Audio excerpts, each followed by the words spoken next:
56% ఉన్న తెలంగాణ బీసీలకి ఎందుకు ముఖ్యమంత్రి పదవి ఇయ్యరో ఒకసారి రేవంత్ రెడ్డి గారు చెప్పాలి. రేవంత్ రెడ్డి గారు లెక్కల ప్రకారం 10% లేని అగ్రకులాలకి 7 మంత్రి పదవులు ఎందుకుంటాయో రేవంత్ రెడ్డి చెప్పాలి, రాహుల్ గాంధీ గారు చెప్పాలి. 56% ఉన్న బీసీలకి 3 ఎందుకుంటాయి మంత్రి పదవులు, బరాబరి 10 లెక్క కట్టి ఇయ్యి. ఇది ఇచ్చిన తర్వాత నువ్వు ఇంకొనికి ఏళ్ళు చూపెడితే మంచిగా ఉంటుంది. నా దిక్కు 1 ఏళ్ళు చూపెడుతున్న రేవంత్ రెడ్డి, నీ దిక్కు 4 ఏళ్ళు చూపెడుతున్నాయి. అది గుర్తుపెట్టుకోవాలి.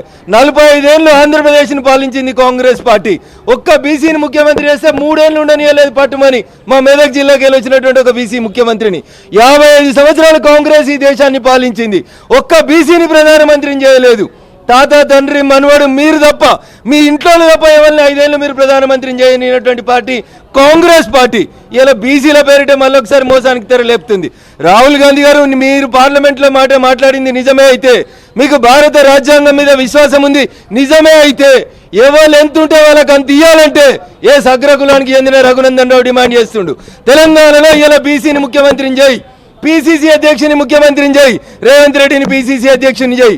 10% ఉన్నోనికి 7 మంత్రి పదవులు ఎందుకు, 56% ఉన్నోళ్ళకి 3 మంత్రి పదవులు ఎందుకో తెలంగాణ బీసీ బిడ్డలు ఆలోచించాలి.